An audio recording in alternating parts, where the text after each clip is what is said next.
Hey, welcome everybody to Comic Book Invest, CBSI's Friday Hot Ten Show. My name is Paul. Got a familiar face and one not so familiar face with me today. So the famous Brian McClay joins me, and a new face, Mike Morello, one of our writers for comicbookinvest.com. And give Mike the spotlight for a minute. Tell us what you got going on, brother. Yeah, man, absolutely. Thanks for having me on, guys. Really, I appreciate it. So for those that don't know, I do a few different things. I do mostly the Cover Tunes article over on CBSI comicbookinvest.com. And what Cover Tunes is just sort of me appreciating really beautiful cover art that kind of has no spec potential, really. They're not real hot. They're not real expensive. It's a nice, cheap way for people to get into really cool covers and art and not break the bank. Also, I do a lot of the interviews over there with creators. I love doing that. It's maybe my favorite thing to do. And here and there, I'll do a con recon where I'll go to a convention and I'll do a little bit of a review of the convention. And then we just launched Toy Informer, which some of you, or at least hope a lot of you, are going over to check out. And I do a couple of articles over there. I do this Mike's Closet article. There's like a little video that goes with that. And it's my legitimate, real toy closet. I go in there. I take a look at a thing that I like and I think everybody else will like, and I write up a little write-up.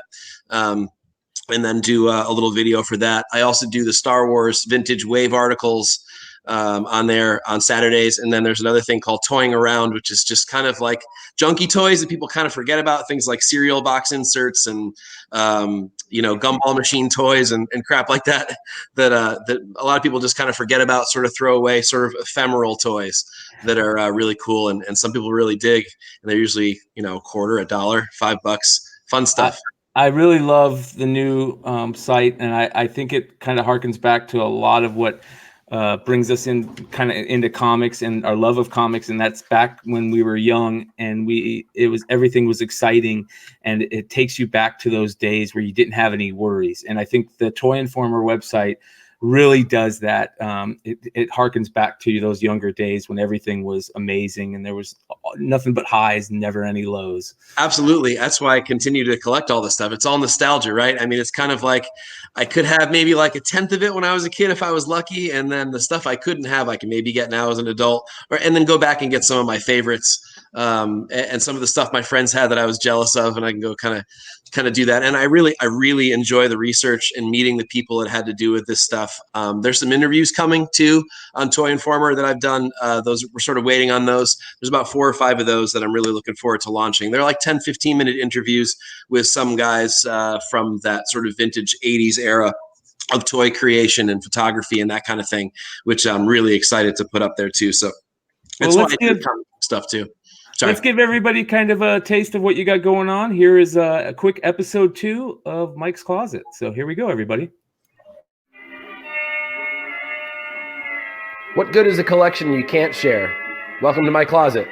Hope you like what you see.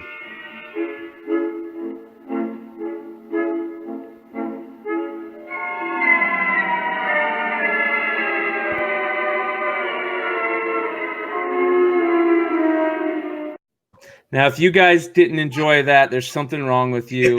I remember walking into Toys R Us or Sears or Lionel's Playworld when I was a kid, hitting that action figure aisle, and you would have Star Wars on one side, G.I. Joe's on the other. And I remember specifically one day walking into Lionel's Playworld when they put out the original Power of the Force Star Wars figures with the little coins in them, and picking the Han Solo and Carbonite off the shelf. And that was one of the first figures that I remember buying myself, and seeing your closet instantly taking me back to that time period, man. And it's amazing. If we could go back and buy a whole stack of those Han Carbonites, we'd all be rich, first of all. But yes. I tried to set up that closet just that way. You notice there's pegs, and those pegs are actually from Out of Business Toys R Us's. Ooh, yeah, even I had better. to do it. I had to do it. And then there's like a header card, and I've got like the shelves with the box stuff, because I walk in there and it makes me feel like I'm back at Toys R Us again. Great. I love it. Mike, do you have the smells in there too?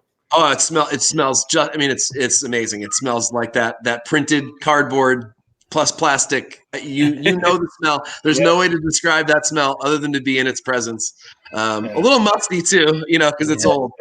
But it's fun. It's fun to walk in there and see that stuff like that set up, kind of like the way we used to shop when we were kids. I can remember. I still remember to this day when I found my Storm Shadow figure. I looked everywhere for that damn thing, and I went to. And this is no lie. And I don't know if people believe you when you see this. If you don't, is it okay if I sort of plug another dude's site? Of course. If you've never been on plaidstallions.com, this guy has a ton of vintage toy aisle pictures. And so if you think I'm making this up, go on that site and you'll see. You used to walk into these stores and you'd have a whole aisle of Star Wars or a whole aisle of G.I. Joe. It was unbelievable. And I can remember searching through, it had to be 100 pegs of G.I. Joe. I guess that's wave 3, maybe wave 4 when Storm Shadow came out. Storm Shadow wave 2, I believe. Wave 2. It was on the last peg in the last slot. And you would swear I just won the lottery I guess I would have been a 7-year-old. I was right there with you with the same exact figure. And one of my favorite stories as a kid, and my mom loves to tell all the time, that drives her crazy, is on the we would go to Toys R Us, and every time to buy G.I. Joes, Toys R Us, and it's exactly like you say. You walk in, and it's like floor to ceiling tall. Yep. G.I. Joe figures everywhere, and it was just like 10, 12 figures deep, 50 slots for figures. And I got my Storm Shadows just like you. And on the way home in the car, I'm in the back seat and I'm opening up, and I lost his little sword, Couldn't find it, freaked out so bad. I threw a temper tantrum. My mom had to go back and find another Storm Shadow on the peg just because I lost his damn little sword. I did something similar. This may be a little bit too much information. I fell asleep with my Storm Shadow that first night. I loved him so much that I fell asleep on him, and I broke the elastic band that held together the torso, the pelvis, and the legs. And so I had a broken Storm Shadow for the rest of my life. Yeah. Well, a lot of people in this community, especially the CBSI community, talk about G.I. Joe and growing up with G.I. Joe. I know Jack talks about it a lot. I try to talk about it a lot on the flip side. G.I. Joe is something that is, in my opinion, just as big as Star Wars for us that grew up in the 80s. It's a lot. It's for most of us that got into comics, we got into comics because of G.I. Joe. I know I got into comics because of G.I. Joe. And that Sunbow cartoon, original cartoon and the figures. So I really am enjoying what you guys are doing over there. I can hardly wait to see what's coming. So make sure you guys go check out Toy Informer. And other than that, let's get into the list. Yeah, definitely. So we're going to start with our honorable mentions. So coming up first in that little slot of 2 that Ben puts together for us is Dynamic Comics number 8. This is by artist Gus Rica. And recently a 3.0 copy sold. I'm sorry, not recently. A 3.0 copy sold in 2014 for an even grand. And 5 years later, one just sold for almost 5,000.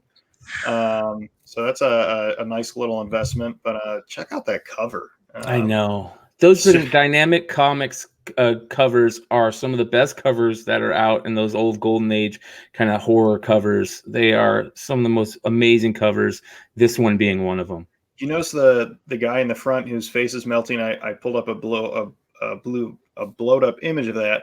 His pupils are actually little skulls too. Oh, that makes it even better. Yeah, it's pretty awesome. So yeah, just you never know what something's going to sell for.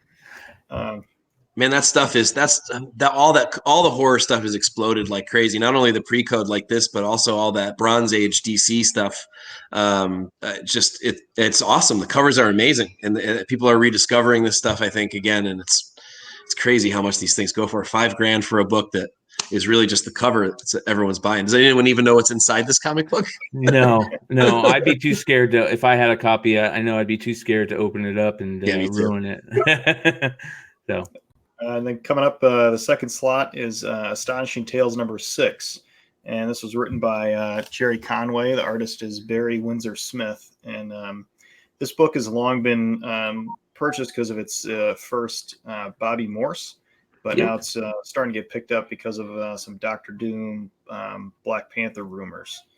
So, Which are some amazing rumors. I know that we've all been waiting to see Doctor Doom done right on the big screen. I think Doctor Doom is probably one of Marvel's best villains, and he's one of the comics' best villains. I kind of keep him in that category. Kind of like talking about Storm Shadow. He's kind of that guy that goes both ways, kind of like Namor. He can be a villain. He can be a vigilante type hero kind of guy. And I can hardly wait to see Doctor Doom done right. Yeah, me too. So we'll keep our fingers crossed. We all know what has happened in the past, but Yes. try and forget about those days. But jumping into the actual Hot 10, number 10 is Fallen Angels number 2. Peach Momoko. Is that how it's pronounced? This tonight. It's a 1 in 25 variant, and so this was. We all have kids and good stuff in the background. So if you're not used to that from FlipSide, I got some of that going on tonight. But anytime you have X23 on a somewhat hard to find variant, it'll bring the buyers out. So right now this one's going for $35 to $40 after its release this week. This has the feeling of that Sia retailer summit book from I guess that's 2 years ago on the X23 title that everyone went crazy for. That book's all over the place depending on the grade, but this has that same kind of feel to it. I think this is appealing to the same fans, if I had to guess. Yeah. And the Peach Momoko covers have been going kind of crazy the first week they come out, and we've seen a couple of them on the top 10 lists in the past months. So I'm not surprised to see this one on here. And I would oops, sorry. Oh no, go ahead. Same thing with Sia. I think that we're going to see Sia pop back up again too, just for the same reason. I think this style's kind of hot, and she's really one of the only other ones doing it. Maybe also Sana Takeda as well. That kind of stuff is really, all those monstrous books and stuff. I wouldn't be surprised to see a lot of these kinds of books popping up more and more. I'm always down to see more Sia Ohm stuff. So yeah, she's so nice as well. She's one of the nicest humans I've ever met.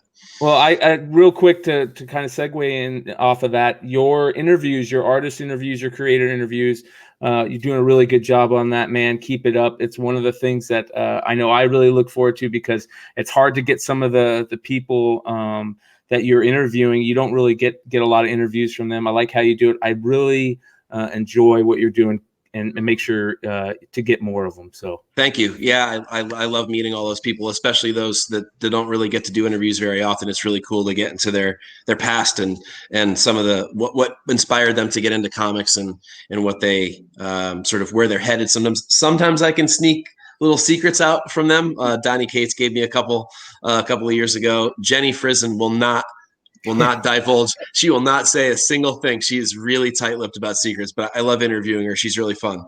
Yeah, that was my favorite interview, because if I remember correctly, as you're interviewing her, she's sitting there sketching away. Yeah.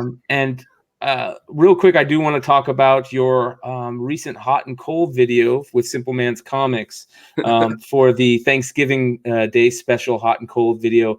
Great video, man. It was congratulations on the little one. That was pretty cool to have that in the video.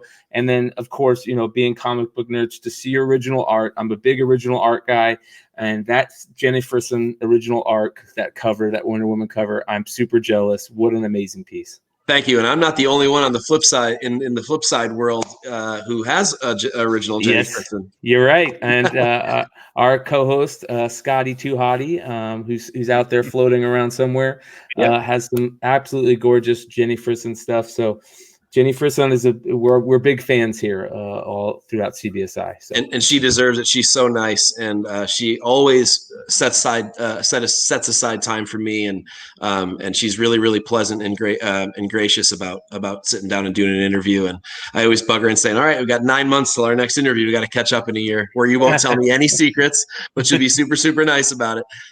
She's great. She's really, really nice, and she deserves all of her accolades. Awesome.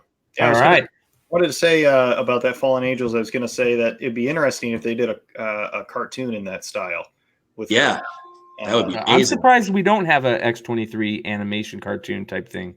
Yeah, I don't know. I wonder if before they bring her back for live action, they'll test her with animated. Yeah, I love Race X-23. Yeah, as maybe an animated type series with her and the honey badger character. That would be perfect. So we'll see. Yeah. All right. So coming in number 9, we have New Mutants from this year. It's a number 1. Mike Deodato, local comic shop day variant out of looks like it's limited to 1,000.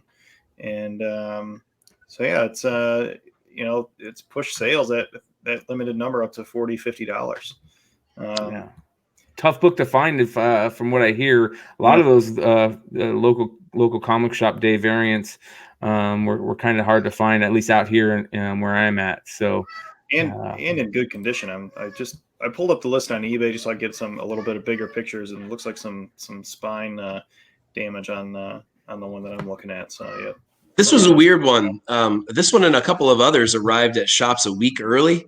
And I actually got my copy a week prior, just sitting on the shelf. Oh, wow. And I didn't know what it was. I had no idea because I had seen nothing. I hadn't looked on eBay. I didn't even know it existed. And I saw it on the rack, just a single copy. And I'm like, oh, that's a beautiful cover. I like New Mutants. I read it. I'm going to grab the variant. I grabbed it, bought it for cover price, and then found out a week later it was this limited thing.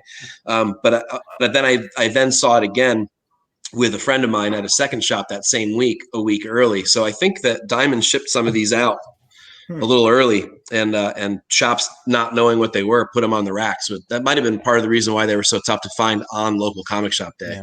Yeah. Anytime I see Magic on the cover and you got that badass sword, I'm always looking to pick one up. So, yeah, definitely. Another great character that should be done right. I'm really bummed out that we didn't get to the New Mutants movie that we all wanted, and it doesn't sound like we're going to get that movie at all. Maybe they might end up shelving it, but they need to get Magic on the screen somehow.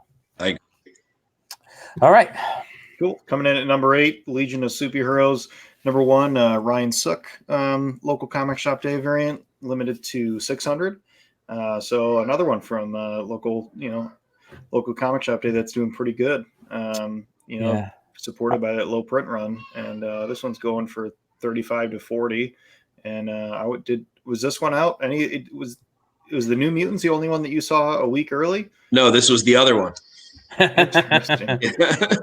Well, being that local comic shop day was just right around recently in the past, a lot of books on this list this week, and I don't know about you guys, but the first thing I look at when I see this book is that Batman Beyond. Mm-hmm. That really sticks out to me, and I love that image. Of course, Legion of Superheroes, it's a big, huge fan base for Legion of Superheroes. It was something that I never really got into, but the people who read and that are fans of Legion of Superheroes are very rabid fans. So unfortunately, these Legion of Superhero books never seem to last. Maybe we can change that with this run. Hope so. Coming in at number 7 is Absolute Carnage number 5, local comic shop day Virgin variant. This one's limited to 600. You could get the non-Virgin for less than 15, but the Virgin cover is coming in between 80 and 100. This is my favorite cover on the list this week. Absolutely amazing. I think this one was a 1 in 20, was it not? Am I mistaken on that? Yeah, I believe so. Yeah. Yeah. And the regular cover has the same image on it, but the Virgin variant really is what it needs, and they did a really good job with this. Is this part of the Venom Island stuff? Is that going on right now? If I'm not mistaken, the whole Venom Island thing, or is that yet to start? I think that's the next issue of regular Venom. Okay. Now, from what I'm hearing, this Venom Island thing is something that a lot of people keep your eyes on. That could be a moneymaker coming up. So, cool deal. Next up at number 6 is Ultimate Spider-Man number 33. So Ben writes here, is Donny Cates trolling everyone again? We'll see. But in any case, this is selling. Sales were less than $5, and now they're up to $15.20. Yeah, Mike. I think that you can kind of talk a little bit about Donny Cates a bit here, having interviewed him, and talk about Donny Cates and what you've how you've dealt with him and what he's like. Donnie is an amazing guy to talk to, and it's going to sound like I say that a lot, but I also do sort of pick and choose the people that I interview based on that I think they're going to give me a good interview. So, and he was one of them. I caught up with him at a show that was really slow. He gave me a ton of time. He actually drew me a picture of Venom. He was really great to talk to. But what was really great about him, and not to put anybody else down, but he was very forthcoming with information. He wasn't shy to tell me what he was up to and what his plans were with Stegman. He didn't go into exact titles or exact details or any real spoilers, but he was telling me which issues to keep eyes out for and what his plans were and what things he was going to tie together and what things he wanted to write. He was just really, really great to talk to, and he didn't really mince words. He was very cool, very laid back. And I don't know that I don't think he's trolling us on this. I think he's trying to get us ready for whatever that Venom Island thing is. I think this might be part of it, but this book's tricky. This number 33, I mean, this is like a cameo, and then there's another cameo in the next issue, and then there's like the first costume in issue 35, and then the first full appearance in issue 37 or something like that. So this is one of those books where you kind of have to collect all 4 or 5 if you really want the first appearance of the character. So yeah, this could be him trying to boost sales of old books. I don't know, but he did tell me because I asked him this question point blank, and he said, "Look, I'm going back to some of the stuff I loved, and I'm mining that information because I love it and I want to reuse it and I think it's important and I want to bring it back into the lore and into the canon." So while he is kind of getting us to go back and buy these books, I think he legitimately has a really big place in his heart for these books, and I think he does want to use this info in his new writing. And I don't know if you guys have been reading Venom, but he's still crushing it on that title. It's great. I think Donny Cates is amazing for this hobby and comic books in general. I know he's in the news pretty heavy right now, talking about the whole torrenting thing, and I know a lot of people are out there kind of, giving him crap about being, the Lars Ulrich of comics. I'm not going to get really too deep into that. What I will say though is, Donny Cates is, I don't know, I wouldn't say it trolling, but I say that he is doing a really good job at utilizing social media. Yeah. And I'm happy for it because it's breathing a little bit of electricity, a little bit of a spark back into comics that we need. So I especially like that he kind of boosted spec based on writing. Whereas the couple of years preceding him, it seemed like everything that was spec-based was all based on cover art for the most part. And all of a sudden, there was this eruption between him and Al Ewing doing Immortal Hulk. I think the two of them really said, "Hey, guys, writers can make books good too." And I really love that. I mean, it's great for the hobby, I think. Yes, especially for Marvel. I mean, we kind of saw that a little bit with DC and the whole Scott Snyder, and James Tynion, and that kind of type of stuff. So it's nice to see Marvel kind of get and another thing with Marvel is that, especially with Donny Cates, is you got somebody that's out there going, "Oh, look at me," rather than some of the other guys, Jason Aaron, some of these guys that were really amazing writers, but weren't kind of like that lighthouse beacon for people. So true, yeah. Donny Cates is good for is just amazing for comics. I really hope that he continues to put out good stuff, and I think he will. So yeah, agreed. Definitely. All right. Quick shout out to some of the people in our chat. George was in here earlier. Adam Lebednik, Paula Tardo, Chad was hanging out. Got Doc Joe, Christopher. So thanks for Dennis Hayes is in here. Thanks for tuning in, guys. Appreciate it. And hopefully we'll keep your attention here for a few more minutes. I know it's late and everybody might have some turkey in their system still. So we'll jump into number 5. We have Usagi Yojimbo number 6. This is Jeff Darrow, 1/25. Or I'm sorry, Geoff Darrow, right? No, Jeff Darrow, you're right. Yeah. My bad. 1/25 variant. So this one is up from last week. Last week it was around 50 and then 100 sale hit. And so now that there's none on eBay, at least as at the writing of this article, who knows what price they're going to hit now. Yeah, this is a beautiful book, and this is actually the second week in a row that this book has been on the list. We talked about a little bit about it last week, and I'm going to hit on it again. Jeff Darrow is an artist. the way that how intricate he draws, and if you guys ever get a chance to see his just pencil work, go check it out. It is absolutely unbelievable. And like I said, all the really good artists out there, Jeff Darrow is their favorite artist. So yeah, it looks like there's one on eBay right now for about $83 or best offer. And I blew up the picture, and I didn't realize it that when the cover's closed, the people that are right on top of that tortoise are just have skull heads. oh yeah, which yeah. This pretty is sweet. a gatefold cover. Yeah, so that's some pretty darn good. Oh, they all do. Yeah, that's some pretty good art. That's awesome. Yeah, he looks like he put some time into that for sure. And He does. Very good. And before we get to number 4, we did have a special announcement. Over the ropes, CBSI has an exclusive NES homage coming out, and so pre-order right now, and it's extremely limited. And we wanted to debut it here on our Hot 10 show. And it looks like the article for pre-order is up right now. I think that hit just a little bit before we went live, and so Brian's able to pull that up for us and get a little better view of this pretty sweet cover that's coming out. And that the homage is the picture with Hulk. The image with Hulk is the throwback that it's mirroring. So yeah, this is an homage to the original NES cartridge cover from back in the day, and for all of us that grew up in the 80s, this is a game that we all played, and I can remember playing this game pretty vividly, and all of us wrestling fans out there absolutely remember this game. A really good homage. Anytime that they do these Nintendo homages, of course, I think about the DuckTales cartridge from San Diego years ago. They did a Deadpool one. They've done some really cool Nintendo cartridge homages. I'm all for them. Anything that can take us back to being a kid, just like Toy Informer and comics in general. So very cool.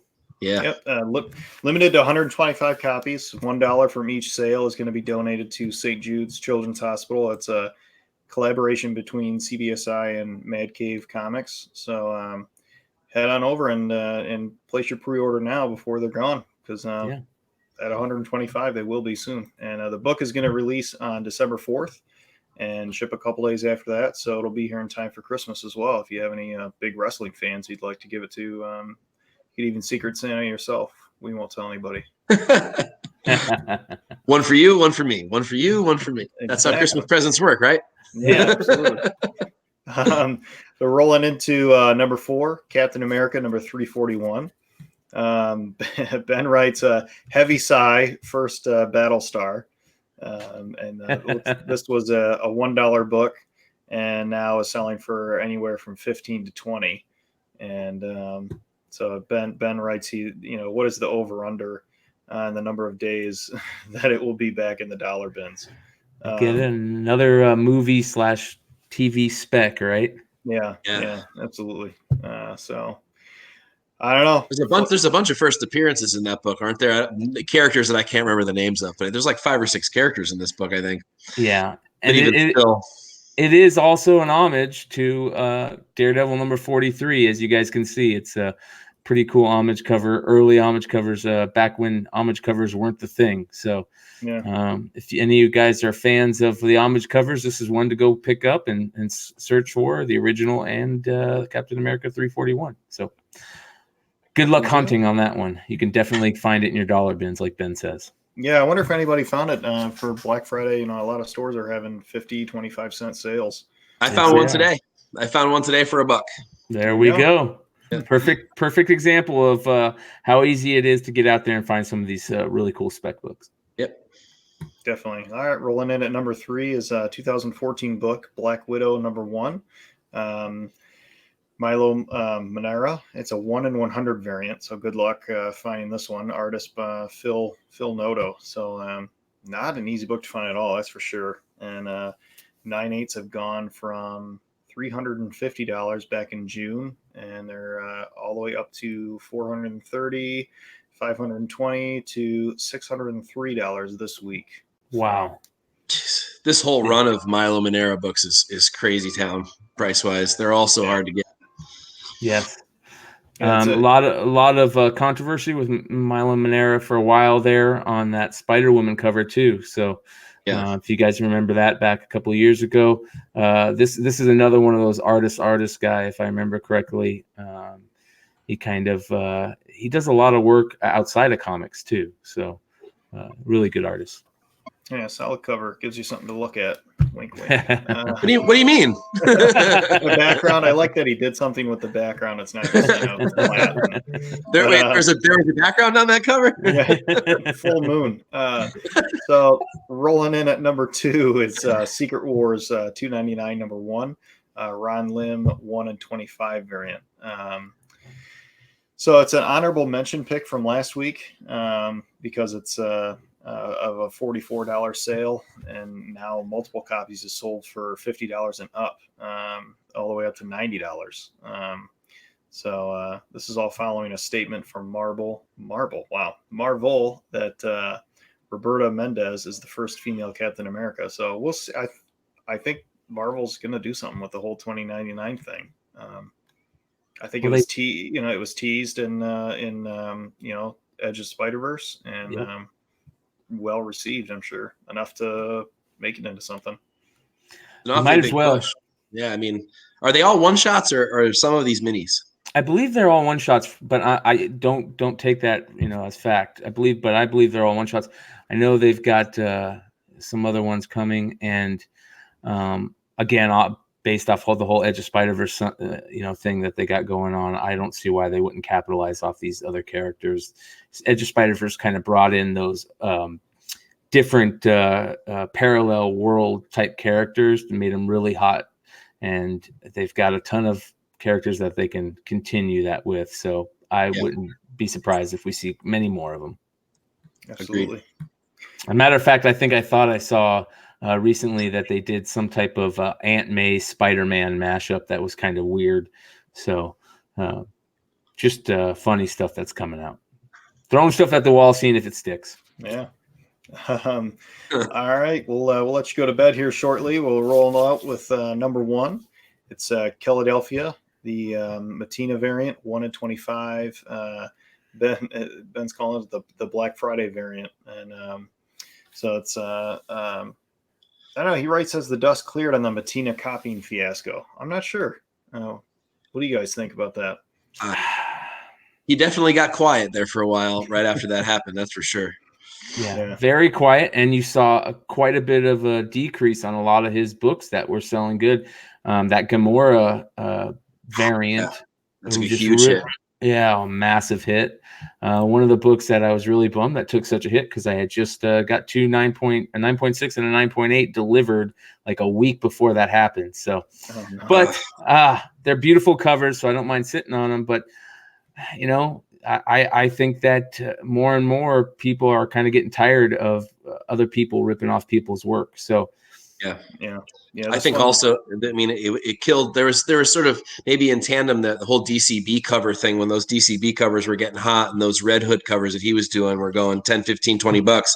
And then they kind of tanked. But I'm not sure if that necessarily had to do with Mattina as much as it had to do with just kind of an overload of B covers to hunt for that shops, they were onto it and they were ordering commensurate numbers to suit demand, I think, and everything kind of dropped and people just sort of forgot about those. But those Red Hood covers are still beautiful, whether he copied them or not. Yes. And this is a beautiful cover too. I mean, this is an absolutely great cover. I know this book, everybody's talking about this book right now. I've had multiple people talk to me about it and ask me what's going on with it. Yeah, it's funny. We're moving back into the vampire popularity era. But this one's selling for $50 to $60. Wow. Ben writes he likes the trade dress better than the yet to be released Virgin. So I don't know. We'll see. But yeah, I think I'm seeing more vampire stuff. I know that there's a Netflix series coming out by author Jonathan Mayberry. His V Wars. We'll see how well that does. And I think Blade is down Morbius. the road. So that Vampire State Building from a couple of weeks ago. Mm-hmm. Yep. Yeah. The Jared Leto movie that's coming out too, the Morbius movie, will that kind of I think that kind of put a little bit of a spark, like you were talking earlier, Mike, about the DC horror books and even the Marvel horror books of the Bronze Age. Saw a little bit of a spike because of some of the early release pictures from that Jared Leto run. So yeah, definitely. And also just some of the rumors about Marvel doing monster kind of stuff moving forward as well. People trying to figure out which books they are. They're just buying them all up from the Marvel side of things. Yep. Definitely. Well, we appreciate everybody tuning in. Thanks again for Mike for coming on. Check his article out on comicbookinvest.com, Cover Tunes and Toy Informer. And I think you'll be seeing his name a little more here and there. So keep your ear to the ground and keep your eyes on our website for his Cover Tunes article. Thanks, guys. Yeah, it's a real pleasure to be on. And if you have a second, hop over. It's a Neil Adams article this time around on some of his older Bronze Age Batman stuff. So if you like that, head on over, check it out, drop a comment. And guys, I really appreciate you having me on tonight. Really. Thank you so much. Awesome. Absolutely. Thank you, everybody. And we will see you next time. Sounds good.